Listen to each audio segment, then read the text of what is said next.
More changes to the goalie equipment, bigger nets, or some other kind of change to increase scoring in the NHL? We wonder what's going to come. Welcome into the Sporting News Studios. I'm Tom Vandervoort. Joining me now on the phone to talk about the National Hockey League, as we do every week, Jesse Spector.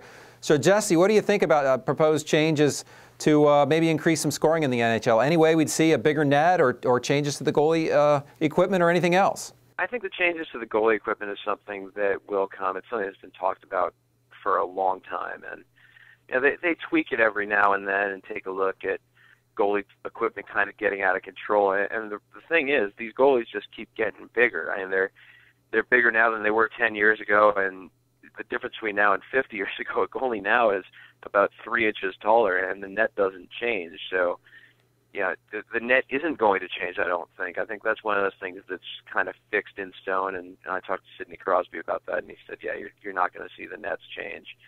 And you know, there's a reason for that. There's continuity in the game's history, and you're trying to score on the same net. You know, basketball players can dunk now; they couldn't 50 years ago. And you know, the net is still 10 feet tall. In baseball, it's still 90 feet from base to base. And I think that one thing that hockey really needs to think about, the NHL really needs to think about, because it's elsewhere in hockey, is going to that international size ice. It's a little bit bigger. For one thing, it helps with the safety concerns because you don't have the bigger guys running around and hitting each other on this ice sheet that does not change in size. And the international game does tend to be a little bit safer. And I think that would be a good idea for the NHL to take a look and say, hey, maybe we should go to this bigger size. And it wouldn't be the first time that you had different size rinks around the NHL. If you remember back to the old Boston Garden, they had that tiny little area behind the net. It wasn't as big as some of the other rinks around the league. And in Edmonton, they had what was known as Gretzky's office behind the net, where it was a little bit bigger. And they standardized it, and maybe it's time to take a look at de-standardizing it again. Transferring topics to the Washington Capitals, they started off the year very, very slowly.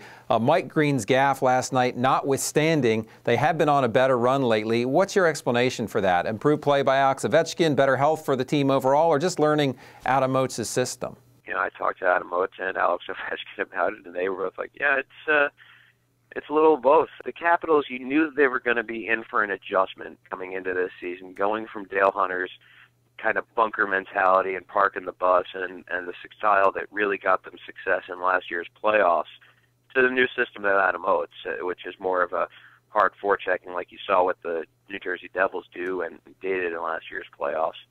And without a real training camp, you know, remember you only had 5 days or so before the start of the season after the lockout.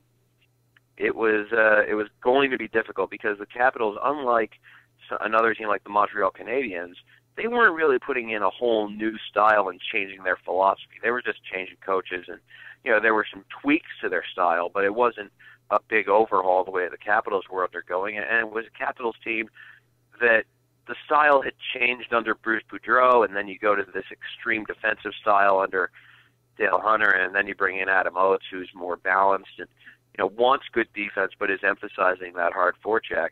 It's a switch, and it's taken them some time to adapt to it. Big stretch for the Capitals is now 7 straight games against teams that are out of playoff positions right now. They've really got to make some hay here if they want to get back into it, because that 2-8-1 start was bad, but it didn't spell doom.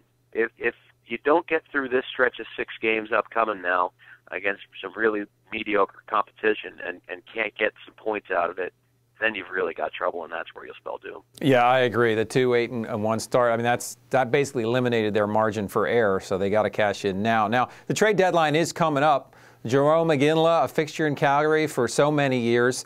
A lot of talk about him being moved.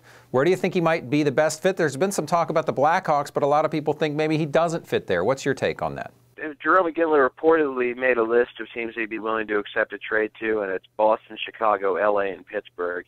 You wonder if Pittsburgh is even interested at this point after getting Brendan Morrow to play sort of a similar role. I think that the Penguins were not happy with what the Flames were asking as a return price for Jarome Iginla. I think that when you talk about Chicago, they've got 2 great right wings in Marian Hossa and Patrick Kane, and you don't really want to move Patrick Kane back to center. Now, you could put Iginla on a third line, but if you're the Chicago Blackhawks, why mess around with what's going so well? They've got a pretty good third line as it is with Brian Bickle, Victor Stahlberg, and Andrew Shaw. I think the best fit is probably LA, but the most likely destination to me is Boston, because if you're the Calgary Flames and you're in this Western Conference where strange things happen all the time and you can still be a playoff team, what if you squeak into the playoffs and you wind up facing off against Jerome Iginla? I don't think that's something that you want to see if you're the Flames.